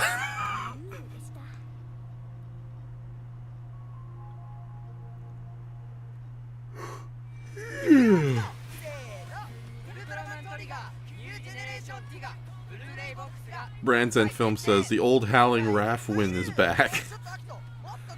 Laura says, I thought he was blowing into a Coke bottle.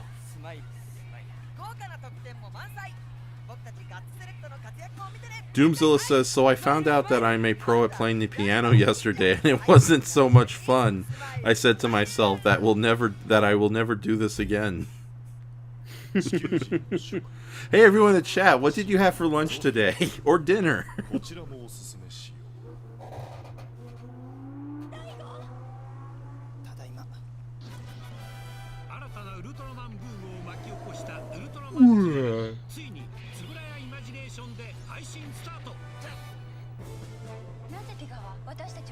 Oh, by the way, there was like a really good deal on the upcoming Ultraseven, Ultraman Trigger DVD set on a deep discount, and I was able to get it for like $16. Cool. So, do you want me to grab you a copy while the discount's still there, or are you good? No, I'll wait for I already have it on DVD, so I'm just gonna wait for the Blu-ray. Okay.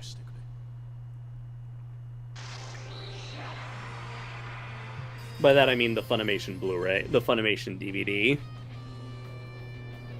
Is Funimation releasing Ultraman Trigger? Yeah, like 20 years ago. Oh, you're being a sarcastic little lady. No, I said I have the Funimation DVDs. Why would I want to buy it again? Okay.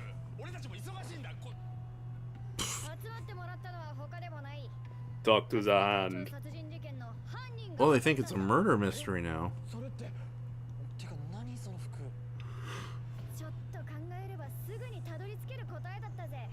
Warriorkin says, I'm sorry, but the Trigger Dark going good just because his future self whined at him for a few minutes is a lame excuse for him to turn the light on after having been a willing accomplice to the other.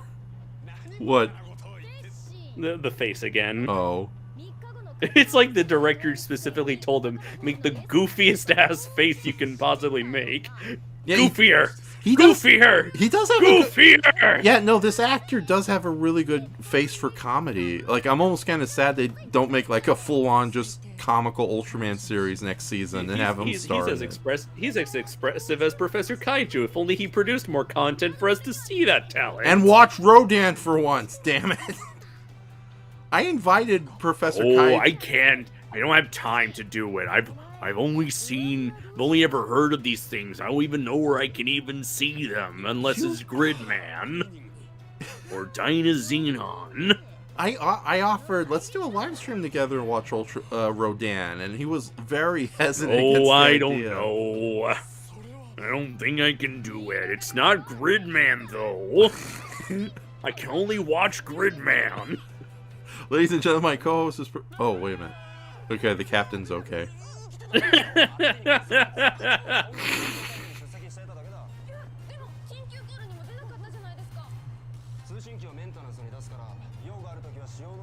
Ah.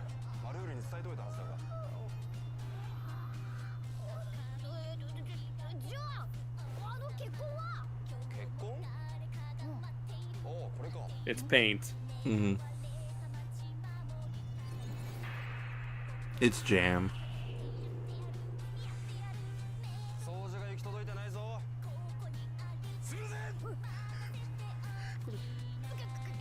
Oh, it's ketchup. You're right, Andres. Ah!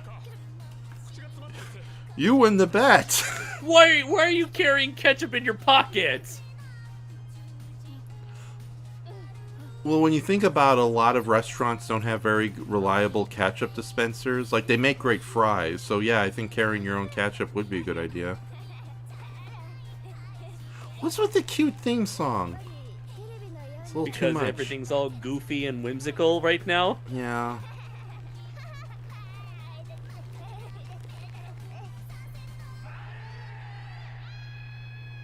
And then they killed him. Oh, okay, they are.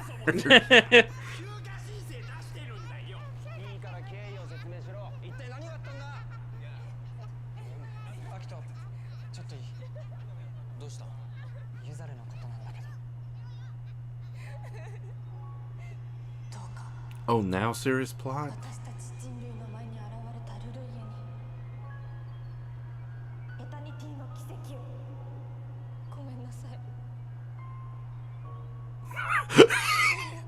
I'm sorry, there's some great comments I'll be reading a little bit.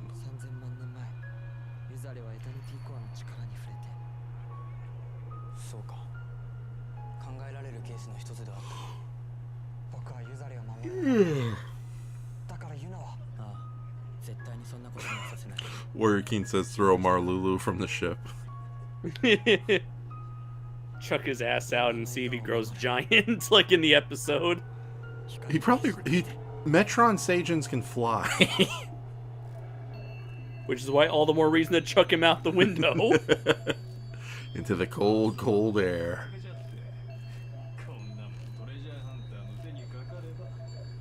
The password is 12345. Oh my god, that's just like my luggage account. Luggage lock.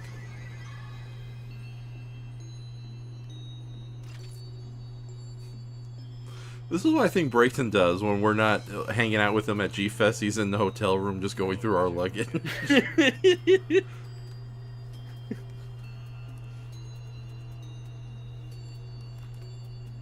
I guess this is one plot relevant thing that might carry over into other episodes. Mm-hmm. Oh, is he gonna grow giant?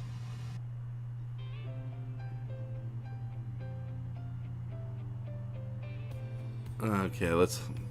So I've seen my fair share of clip shows, among various series. You used to be the president of And Nick at Night. This used to be like this had a genuinely fun premise with Marluru, pretending to be a murder mystery detective. And I expected this kind of a silly, goofy ending to show up, but honestly, the integration of the stock footage into this episode is some of the sloppiest editing work I've ever seen. Yeah. Just in terms of I get, again, it's pretty. There's a reason why they make clip show episodes. It's to save time and money and budget, and it's it's a very easy little workaround. In fact, if you notice, there were zero scenes that were shot outside of their home base. Just like Doctor Who when it ran out of money. So it's like it's a very cost-effective means of just getting another episode out there without having to put much work and effort into it. But despite that, the clip shows that I have seen in the past, they would always have a legit reason or a legit contextual reason for why they are showcasing these clips. I wonder who that is. Oh, that's one of the Absalon aliens. The big gold guys from Absolute Conspiracy. Oh, okay. Yeah, Absolute. And this will feature the official debut of Ultraman Rebute's human form. Oh, Rebute. Okay, that Yeah. was one that appeared in only one of the recent Ultraman specials. And it's very popular in Malaysia. Oh, the Malaysian Ultraman. Yeah. So anyways, so when in any clip show, they always find some excuse, that at least makes sense within the context of the episode. But here, they have the clips have next to nothing to do with the actual plot itself. So it's like, why even have these clips in the first place if they don't fit or match with the story at all? So yeah, so it's one of those things where it's like, what was that one line from Malcolm in the Middle, where it's like, I didn't have any expectations and I was still let down. Yeah, I was hoping. I knew the episode was going to be small scale. I didn't know it was a clip show beforehand, especially with the preview, but I thought it was going to be a fun little episode where we got to know the characters a little more intimately, especially like how the hell here we go. I expect nothing, and I'm still let down. Agreed. But no, I thought we were going to get a little more character development from Marlulu and find out why a Metron alien is working with these Earth government people. And instead, it's just nothing. It's like... And Laura asked, when's the Ultraman murder mystery stream? This was the Ultraman murder mystery stream. Oh, God. But that's the thing. They spend too much time on the clip show, not enough time on the murder mystery stuff. Yeah. In fact, they completely wasted this fun little goofy subplot of a murder mystery. Yeah, we could have had so many good, well, not good, but so many comedy... Fun. Yeah, so much Comedic. fun. Yeah, comedy possibilities, and other than that one guy with his wonderful mugging face, it's like, yeah, there's nothing much came of it. So, okay, I'm going to go over the comments very quickly. Goji Shea says, I had homemade tacos. Laura says, steak and salad. Cool. Doomzilla says, do you know that cows go moo? Let's spend the next 2 minutes with flashbacks to stock footage of cows. Okay. Goji says, Professor Kaiju's a weirdo. I like Dogura more than War of the Gargantuas. And if he's listening to the stream, oh, fuck you, Andres. Oh my goodness. So, oh god, we got so much gossip to go to after this, as well as Brayton and possibly Laura yelling at us if we invite them on. Okay. You want to continue after the... Okay, after that, what other comments do you see that we can read? Let's see. Doomzilla says, it's kind of annoying that at the very end of the clip show, they throw a monkey's wrench of plot. Yeah, tell me about it. Let's see. I bet you people who skip over this clip show episode, they're going to be like, wait a minute, that episode was relevant? It's like, yeah, for the last 30 seconds. Yeah, I think that's what annoys me, because the other two clip shows we had with D-Ban, that other cute Ultraman Trigger monster, those episodes were out of the main rotation of the series, so it was okay. It was somewhat forgivable.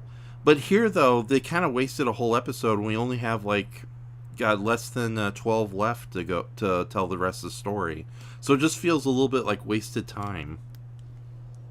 I don't know. There's not much of a story that I'm pretty sure whatever story they've been building up could easily be told in those last 12 episodes. I know. I also, like I told you last time... We've admitted, this is not a very deep show, so it doesn't need a whole lot of episodes to wrap up whatever they're building up. I know, and also I have unrealistic expectations. After they brought back Power Dad, I'm like, ooh, what other obscure kaiju they're going to bring back? Come on, I want to... Oh, it's just... Okay, it's Gubira again. Okay, so... Darn it. But yeah, let's... Koji Shea, it was like, something was murdered, all right. the writers for this show. Oh. Yep. Okay. And you said earlier you said you had a rant about clip show episodes in general. Just incredible. Okay. They're an incredible waste of time, and like you said, they're done for the cheap. I think my rant is, this is a waste of time when we could have used this episode better for character development, or like an honest to goodness. Like, the best clip shows, in my opinions, are ones that informs the audience what happened beforehand. Like, one of the best clip shows ever, in my opinion, was an episode... The Fresh Prince of Bel-Air, with its 2 clip show episodes? Anyways, I think one of the best episodes of the best clip shows I ever saw was from Die Guard, where they honestly played it out as like a report from one of the characters, and it kind of goes over a lot of the details about the whole show and the universe and its various characters. That not only reminds you of what happened beforehand, but gives you extra detail and better context for the episodes to come. And I do prefer when a clip show actually goes out of its way to do that. Like, this is what's happened so far. So, but yeah, this was, like you said, this was just a waste of time. And I think that's the big problem with clip shows in general. And that's the thing. I was willing to give this clip show episode a pass. Oh yeah, you were Dorothy on the Golden Brick Road, while I was like, the pissed off I've seen good clip show episodes. I've seen people that can make do with what little they've got, and they still drop the ball here. Yeah, and I like the idea of good guy aliens working with humans to save the day. So I really like Marlulu isn't one of my favorite examples of that, but I really want to know more about what was her deal. So so again, another wasted opportunity. We could have at least had some really neat little character moments, and nothing came of this. No, instead it was just more out of context and stock footage. Yeah. Okay. Let's see what's in the chat right now. Goji Shay said, Doomzilla said, "My rating. I should check if the food I got in the fridge expired yet." Oh god, you guys are wonderful. I love you all. Going back up a little bit, Goji Shay says, "Dang it, Raph, you passes your yawns to me through the internet." Okay, pass. God dang it, Raph. Okay. All right. This episode reminded me of school and band practice tomorrow, says Tokupunk. Are you in high school? Yeah. Kaiju no Kami has entered. He probably is. Yeah, everyone's in high school, even me. Anyways, and I'm old. We all act like a bunch of stupid high schoolers. Yeah, let's be honest. Yeah, we're. And Brayton is the prom queen who thinks he's all that. He's the prima donna. Exactly. He's. Oh god, he's the Veronica to someone's Betty. Oh no. Kaiju no Betty. Yes, Kaiju no Kami says, "Love your title for this episode, which is Metron's greatest." You go on and read it. Metron's greatest crime was another clip show. And that reminds me, please read the description I had for today's live stream. Good news. We have already revisited one of the most celebrated episodes in the whole history of the Ultraman legacy. Bad news. Ultraman Trigger betrays us with a crappy sitcom style clip show. That's how honestly annoyed I was about this whole episode. Like, we started out great with like one of the greatest episodes of tokusatsu ever, followed by Laura just said, "Well, where's the maid with the large rack?" What? Oh, okay. It's a Clue reference, right? Yes. So okay, I get it. It's like, Laura, you know me too well. What are you talking about? So, I've drawn 50 of them already. Just look at my DeviantArt. Yeah. Want to see my art against your will? To be fair, though, growing up watching Clue, I had a bigger crush on Natalie Kahn's widower than I did on the maid. So. I'm sorry, I just had I like Natalie Kahn. I really do like her a lot, so. Sure, Raph. Yes. Do you have any childhood crushes of yours, Andres, other than Jessica Rabbit? I don't know. Okay, that's right. I don't focus on the past, Ralph. Okay. says the guy who always brings up Power Rangers and Gandooms. Hey, wait a minute! You're the Gandoom guy. All right, so Warrior King Forever says this show needs more Tim Curry in it. No. I've done it like the live stream I did with Brayton recently. There was plenty of Tim Curry there, so smashing. Yes. Okay, that's all you're getting. Oh my god! You're learning. Nah, this wasn't fun. Oh god. All right, guys. I think we're gonna end it early. We're about to hit the 2-hour mark, and I want to keep it there. Okay. Right. You want to plug anything in this last minute? Boy, do I, Ralph. As always, you can check out my indie comic. Oh, can you show that scene one last time? That image one last time? Yeah, one last time. Okay, so if you'd like to check out my comic, please check out my comic book, Primal Warrior Draco Azul, Issues 1 and Issues 2, available physically and digitally on Amazon, Comixology, Kindle. Be sure to also check out my book, Primal Warrior Draco Azul, Full Metal, there I go again, Full Metal Chronicles, which is a collection of short stories written by yours truly, and look forward to my upcoming Draco Azul novel, Soulless Blood, which is currently undergoing a lot of editing by me and my friends who have graciously decided to help me out, Matt Denian, Laura, and Nick Fitkin. And also for any and all updates concerning Draco Azul, be it the comics, the books, the upcoming action figure, be sure to follow me on Twitter at PW_Draco Azul, on Instagram at Kaiju Noir, YouTube at Kaiju Noir, and Facebook at the Primal Warrior Draco Azul page. Okay, how's the Draco Azul flamethrower coming along? That we're currently in I'm currently in talks with Optoys on the potential flamethrower. Nice. I can't wait to have fun with that. So, all right. So I'm gonna call it quits. I'll talk with you after the fact, ladies and gentlemen. Thank you very much for joining us. Next week's episode should be a lot more interesting. I will say that. Although, just for the sake of sanity, I think we're just gonna stick to one episode and not do a double feature. So, unless you want to see Ultraman Reboot awkwardly flirt with his childhood friend on those web series that they do alongside Ultraman Trigger. So, okay. So, thank you, Andres, for going through this magical journey. And I will see you all in a little bit. All right? Good night.